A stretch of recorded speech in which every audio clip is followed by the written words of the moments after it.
안녕하세요. 경영통계학 이범웅입니다. 오늘 12주차입니다. 12주차 첫 번째 시간입니다. 먼저 지난 시간에 했던 거 잠깐 요약 정리하고 이번 시간 진도를 나가보도록 하겠습니다. 11주차에는 이제 표본 추출 과정에 대해서 설명을 드렸습니다. 모집단 설정, 표본 프레임 작성, 표본 추출 방법 결정, 표본 크기 결정, 조사 대상자 선정, 이렇게 이제 크게 5가지 단계로 구성이 되어 있고요. 각각에 대해서 이제 각각의 과정에 대해서 각각의 단계에 대해서 차근차근 설명을 드렸습니다.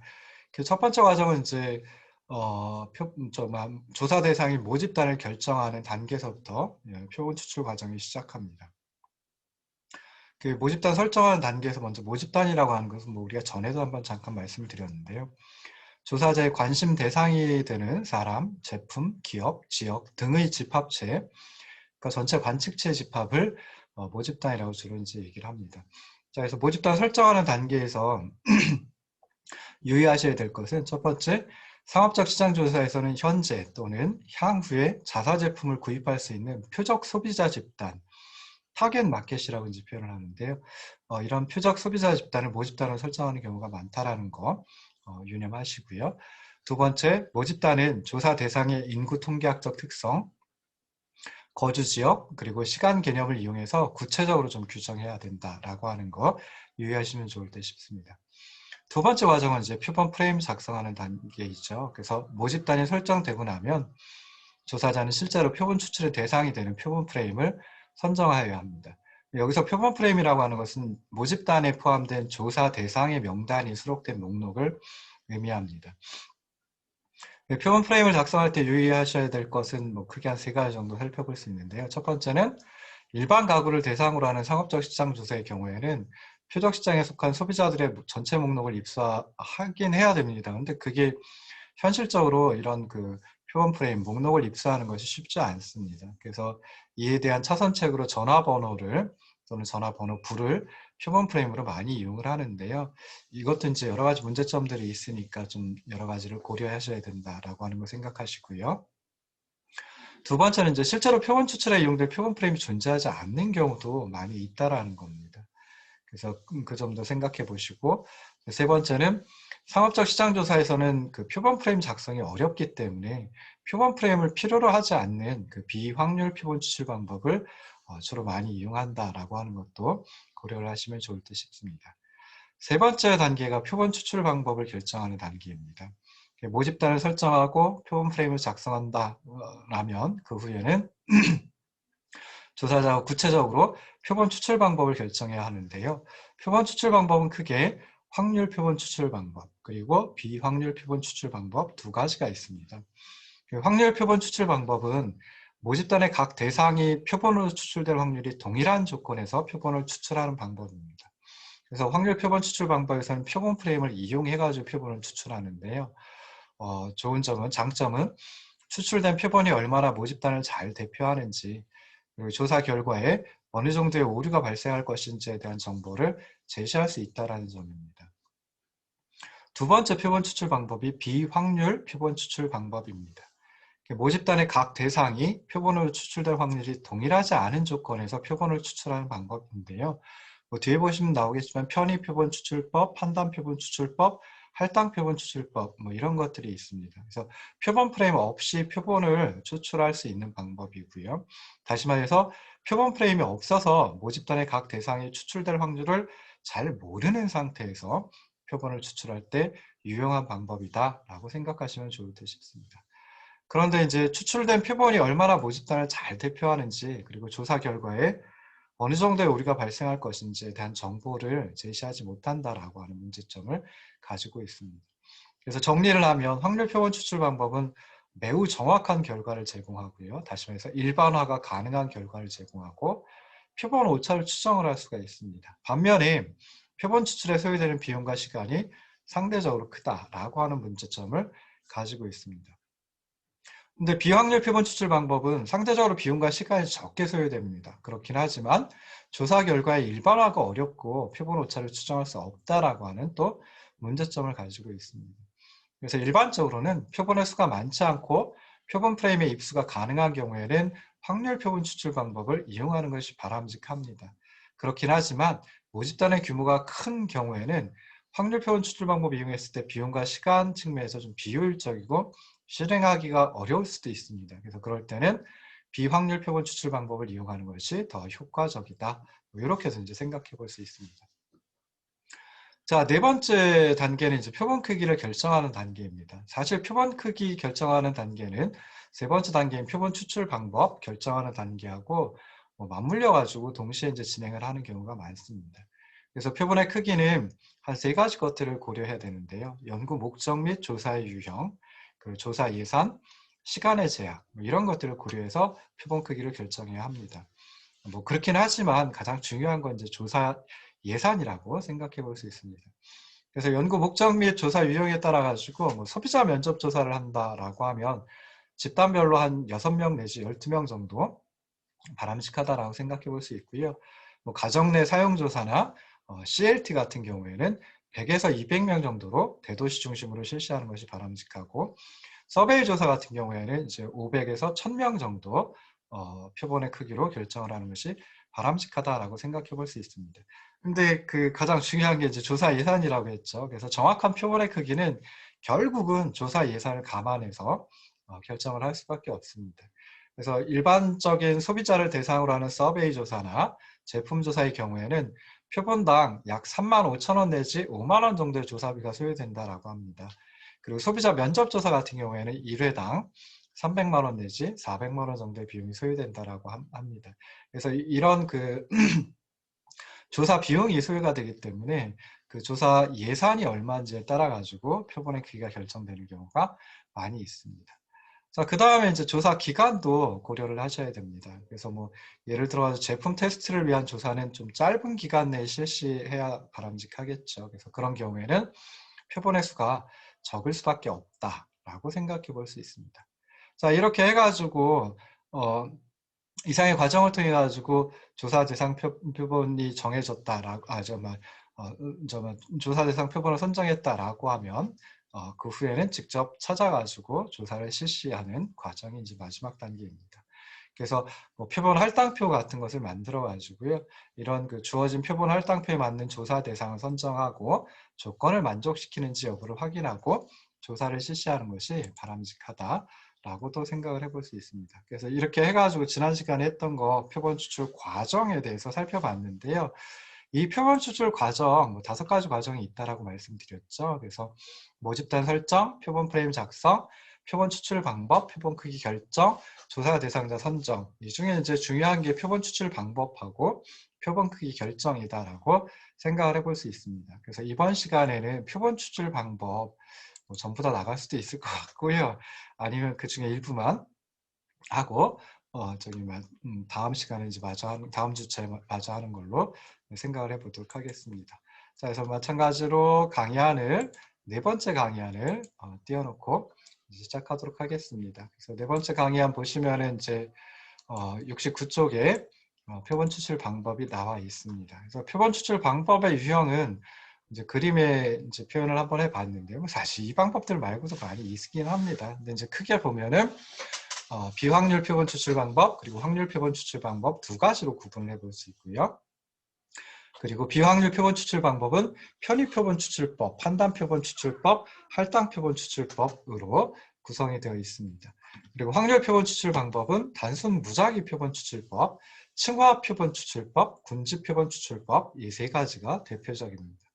그래서 비확률 표본 추출 방법, 자, 이거 제가 처음에 그러니까 지난 주차에 설명을 드릴 때 모집단의 각 대상이 표본으로 추출될 확률이 동일하지 않은 조건에서 표본을 추출하는 방법이다라고 말씀을 드렸습니다. 그러다 보니까 모집단의 각 구성 요소가 선택될 확률을 알 수가 없습니다. 그래서 이들로부터 수집된 자료가 모집단을 잘 대표하는지에 대한 추정이 어렵다. 그러니까 이 비확률 표본 추출 방법을 통해 가지고 표본을 추출했다라고 하면 이 추출된 표본이 모집단을 잘 대표하는지 알 수가 없다라는 소리입니다. 그렇긴 하지만 조사 대상이 되는 모집단의 규모가 커가지고 표본 프레임을 입수하기 어렵다라고 하면 그때는 흔히 비확률 표본 추출 방법을 사용한다라고 생각을 하시면 좋을 듯 싶습니다. 예를 들어가지고 부산광역시 주민들의 소비 성향을 알아보고 싶어요. 그래서 확률 표본 추출 방법을 이용해 가지고 1000명의 표본을 추출한다라고 하면 일단은 모집단에 관련된 목록, 즉 표본 프레임을 입수를 해야 됩니다. 근데 지금은 이제 조금 줄어들긴 했지만 2011년 같으면은 부산 그 시민들의 숫자가 360만 명, 지금 한 340만 명 정도 되는 걸로 알고 있습니다. 그러면 그 부산 시민들의 목록, 뭐 성명이라든지 주민등록번호, 주소 등의 정보를 모두 다 입수를 해야 되는데요. 이거 쉽지 않겠죠. 그래서 이런 자료를 입수하는 게 가능하지 않을 뿐더러 그 다음에 1000명의 표본을 추출하기 위해서 이러한 자료를 입수하는데 시간도 투입하고 비용도 투입한다라고 하면 이건 좀 비효율적이다라고 생각을 해볼 수 있습니다. 그래서 이런 이유 때문에 그 많은 수의 일반 소비자를 대상으로 하는 상업적 시장 조사는 대부분은 비확률 표본 추출 방법을 이용을 합니다. 그리고 비확률 표본 추출 방법에는 아까 말씀드렸듯이 편의 표본 추출법, 그리고 판단 표본 추출법, 할당 표본 추출법 이 세 가지가 있습니다. 그래서 제일 먼저 나오는 게 이제 편의 표본 추출법인데요. 말 그대로 그냥 연구자가 편의에 따라 표본을 선정하는 방법입니다. 그래서 그냥 표본으로 추출된 관측치가 우연히 추출된 거죠. 그래서 우연 표본 추출법이다라고도 얘기를 합니다. 그래서 편의 표본 추출은 임의로 선정한 지역 그리고 시간대에 조사자가 원하는 사람들을 표본으로 선택하는 방법이기 때문에 어떻게 보면 가장 간단한 표본 추출 방법이다라고 생각을 해볼 수 있습니다. 예를 들어가지고 TV 뉴스를 보면 이렇게 이제 시민들을 인터뷰해가지고 어떤 주제에 대한 의견을 듣는 경우들도 많이 있거든요. 그런 거 보시면 뭐 저녁 7시에 서면을 지나가는 행인들을 대상으로 뭐 예를 들어 한미 FTA 비준에 대한 의견을 물어본다. 그러면서 그 인터뷰한 몇몇 그 시민들이 부산 시민을 대표하는 표본으로 간주하는 경우도 있을 수 있습니다. 또는 대학에서 강의를 듣는 수강생들을 대상으로 해서 대학생의 라이프 스타일을 설문조사하는 경우도 있겠죠. 그래서 뭐 이런 경우도 이제 그 임의로다가 연구자의 편의에 따라 표본을 선정하는 것이기 때문에 편의 표본 추출법에 해당이 된다. 뭐 이렇게 이제 생각을 해볼 수 있습니다. 그래서 편의 표본 추출 방법은 장점이 무엇이냐라고 했을 때 표본 추출 비용이 적게 소요되고 절차가 무진장 간단합니다. 뭐 모집당과 관련된 목록 전혀 생각해 볼 필요도 없고요. 그 다음에 또 어떻게 표본을 추출할까 뭐 이런 그 고려 뭐 이렇게 고려하는 과정이라든지 이런 것들든지 없죠. 그러다 보니까 비용도 적게 소요되고 절차가 간단하다라고 하는 장점을 가지고 있습니다. 두 가지 장점을 가지고 있는데 그렇긴 하지만 문제점도 있겠죠. 그래서 추출된 표본이, 그러니까 편의표본 추출법을 이용해서 추출한 표본이 모집단을 잘 대표하지 못하고요. 그 다음에 또 응답에 협조하는 대상들만을 조사하기 때문에 응답을 거부하는 사람들의 특성이 반영되지 못한다라고 하는 문제점이 있습니다. 그러니까 두 번째 문제점 같으면은 그 불포함 오류가 발생할 가능성이 크다라고 이제 생각을 해볼 수도 있겠죠. 그래서 특정 표본에 한정된 조사 또는 대안 또는 가설 등을 추출하기 위한 탐색적인 조사, 예비적인 조사, 그리고 설문제 사전 검사, 예비조사, 설문제 예비조사 이런 것들에 이제 활용되는데 그친다라고 생각을 하시면 좋을 듯 싶습니다. 근데 실제로 이제 그 대학원 석사과정이나 박사과정에서 논문을 쓸 때 사실은 부동산학 관련한 통계는 많지는 않습니다. 그리고 이제 필요한 거는 사실 나오질 않거든요. 그래서 이제 뭐 어떤 정보가 필요하다라고 하면 설문조사를 많이 이용을 하는데요. 설문조사 그 대학원에서 학위 논문 작성을 위해서 설문조사할 때는 대부분 이 편의표본 추출법을 많이 이용을 하기도 합니다.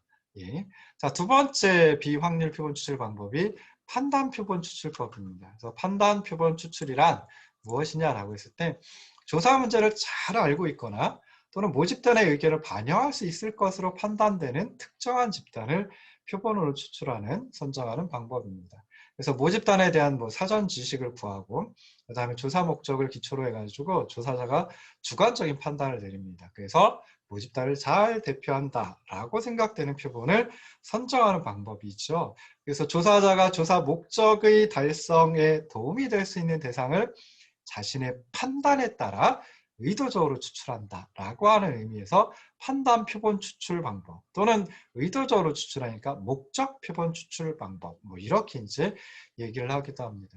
예를 들어서 일반 소비자들 같으면 뭐 4G나 LTE나 5G나 잘 모릅니다. 그렇기 때문에 이제 통신관계 전문가들이나 아니면 통신 관련 제품을 취급한 경험이 있는 판매원들을 표본을 선정해가지고 조사를 하면 좀 그분들은 잘 알겠죠. 그래서 효과적인 어떤 조사 결과를 내놓을 수 있다라고 생각해 볼 수 있습니다.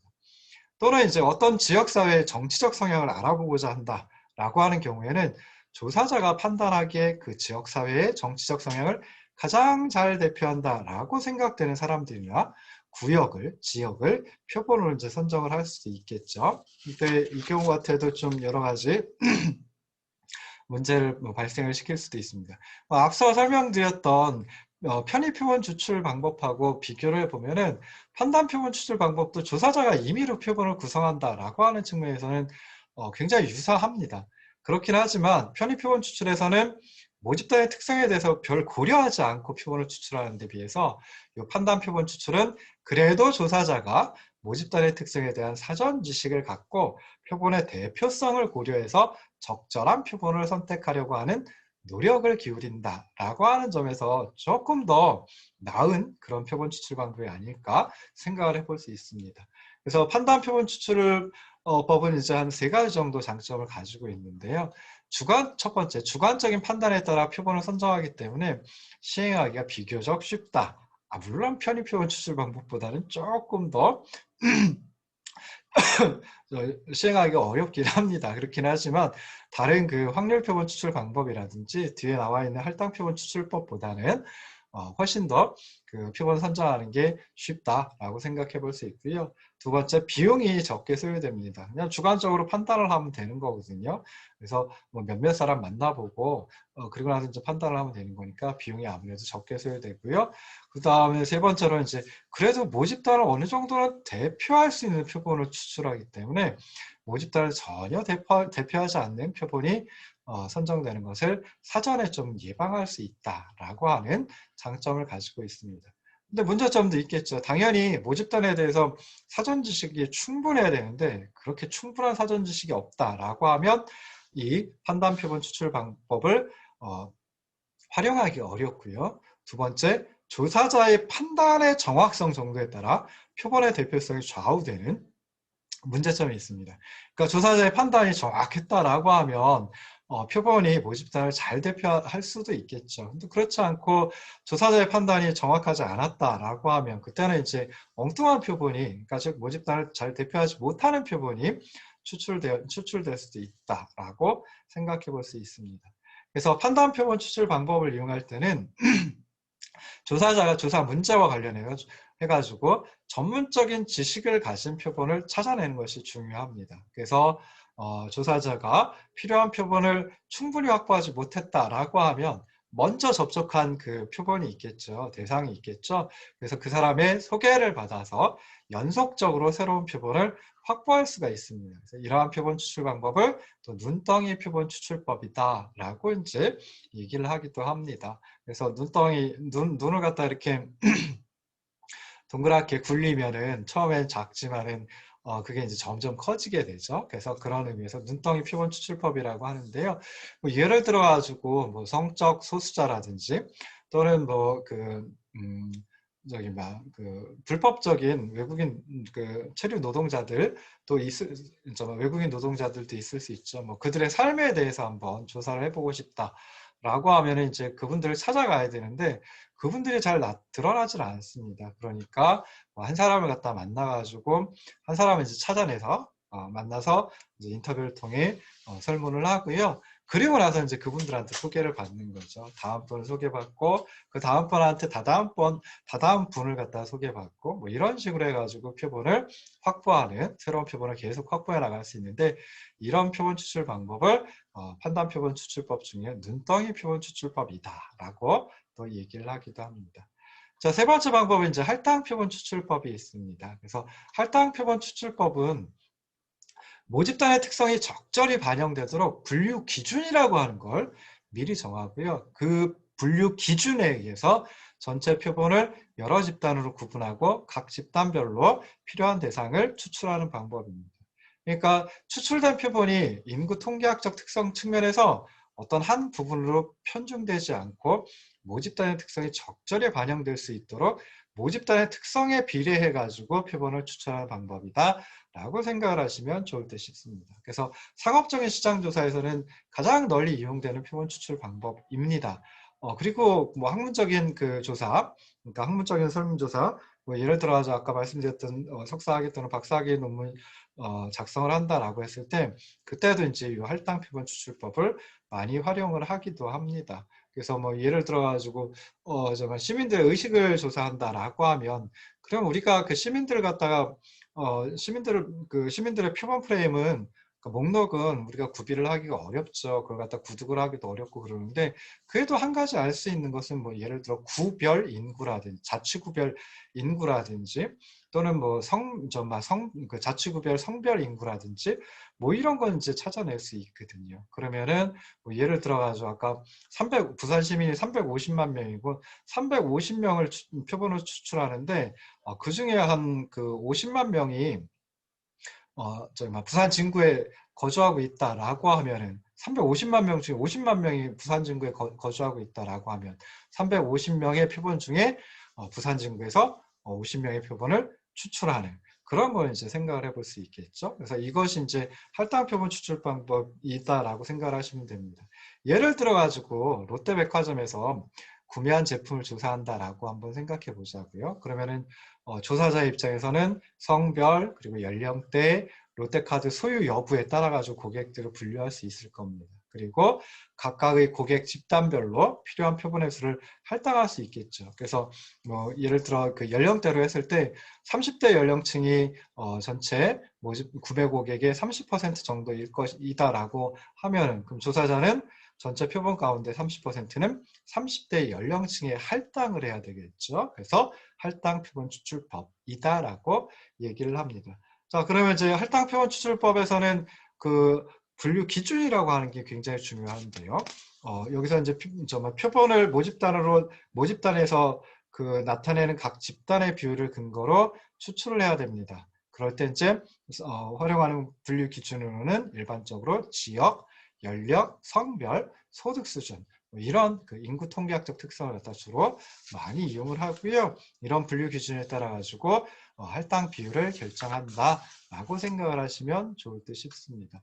그래서 이때 그 각 집단 내에서의 표본은 그러니까 그 이렇게 해가지고 이제 그 분류 기준에 따라 가지고 집단을 나누겠죠. 그리고 그 집단 내에서의 표본은 뭐 표본 프레임이 없으니까 조사자의 주관적인 판단 또는 편의에 따라서 선정을 하면 되겠죠. 그래서 할당 표본 추출법에 따라 추출법은 그냥 그 분류 기준에 따라 가지고 할당 비율을 적용하고요. 그렇게 해가지고 구해낸 그 집단 내에서 표본을 찾아낼 때는 판단 표본 추출법이나 편의 표본 추출법을 이용한다라고 생각을 하시면 좋을 듯 싶습니다.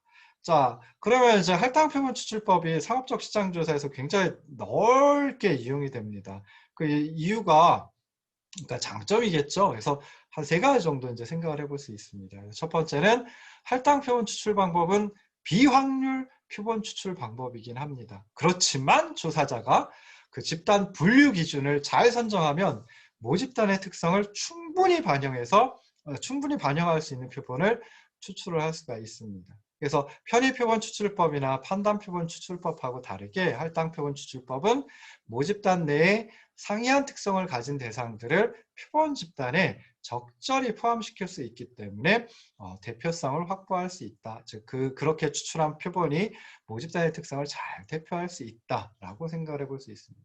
자, 두 번째로는 할당 표본 추출법에 의해 추출된 각 집단의 표본 크기가 충분히 크다라고 하면 그러면은 각 집단별로 측정한 자료가 정규 분포의 성격을 가지게 됩니다. 정규 분포는 아니더라도 정규 분포에 근사하게 됩니다. 정규 분포와 매우 유사해지거든요. 비슷해지거든요. 그래서 조사 결과가 모집단의 특성을 정확히 반영할 수 있다라고 생각해 볼 수 있습니다. 그래서 이 내용은 사실은 그 뭐 중심 극한 정리라고 하는 걸 통해 가지고 설명을 드려야 되는 건데요. 뭐 거기까지 갈 수는 없고 그러니까 그 각 집단의 표본 크기가 충분히 크다라고 하는 게 일반적으로 한 30개 이상이면 충분히 크다라고 이제 표현을 합니다. 그래서 주로 이제 그 설문조사할 때 그때 이제 뭐 여러 가지 뭐 방법에 의해서 표본의 크기를 갖다가 표본의 규모를 갖다가 이제 결정을 하기도 하고 그러는데요. 대부분은 그 집단으로 나눴을 때 집단별로 30개 또는 30명 이상이면은 그러면 그게 그렇게 추출한 정말 표본이 모집단의 특성을 잘 대표한다. 이렇게 이제 간주를 합니다. 그래서 요 저기 막 요러 정말 그 이렇게 된다라고 하면 세 번째 장점이 여기 셋째라고 써놓지 않았지만 세 번째 장점은 확률 표본 추출 방법에서처럼 조사 결과의 오류의 크기를 계산할 수도 있다라고 생각해 볼 수 있습니다. 그래서 뭐 우리가 오류를 표본 오류, 비표본 오류로 구분을 했었는데 그 중에 이제 표본 오류의 크기를 어느 정도는 계산할 수 있다라고 하는 게 이 할당 표본 추출 방법의 또 다른 장점이다라고 생각해 볼 수 있습니다. 근데 문제도 있겠죠. 그래서 대부분의 모집단에는 많은 수의 변수가 존재합니다. 그러니까 다시 말해서 분류 기준이 굉장히 많아질 수 있다는 거죠. 그래서 모든 변수, 모든 특성, 모든 분류 기준을 대상으로 해가지고 할당 비율을 정하기가 이게 또 쉽지는 않다라고 생각을 해볼 수 있습니다. 그래서 주요 대도시에서 1200명의 표본을 추출하는 경우 예시를 한번 해봤는데요. 그래서 서울 같으면은 5개 지역이 있고 90명씩 5개 지역이다라고 하면 450명. 그래서 1200명 중에 450명을 갖다 서울에서 구했고요. 그다음에 부산 같으면은 지역 3개 지역에서 90명씩 해서 270명 표본을 선정하고 대구, 인천, 광주, 대전은 100명씩 그리고 울산은 좀 작으니까 80명 해가지고 이제 1200명을 할당하는 뭐 이런 경우도 있습니다. 그래서 여기서는 이제 그 인구 비율을 사실은 아주 잘 고려하지는 않았죠. 그렇지만 서울, 부산, 대구, 인천, 광주, 대전, 울산 해가지고 이제 저기 막 7개 도시가 있는데요. 이 인구수를 갖다 조사하고 그다음에 인구 비율을 찾아낼 수 있겠죠. 그러면 거기다가 이제 서울의 인구 비율에 1200명 곱하면은 서울에 할당해야 할 표본의 수, 뭐 이런 걸 이제 찾아낼 수 있습니다. 그래서 이렇게 찾아내가지고 정말 그 분류 기준별로 여기선 지역이죠. 여기선 대도시입니다. 대도시별입니다. 그래서 이렇게 분류 기준에 따라 가지고 할당 비율을 찾아내고 그리고 그 할당 비율에 맞춰 가지고 표본을 선정한다라고 하면 표본을 추출한다라고 하면 할당 표본 추출법이다. 비확률 표본 추출 방법 중에서는 그래도 좀 더 뭐랄까요? 정확한 그 표본의 대표성을 확보할 수 있는 그런 표본 추출 방법이다라고 생각을 하시면은 좋을 듯 싶습니다. 자, 그래서 여기까지 하고 잠깐 쉬었다 다시 돌아오도록 하겠습니다.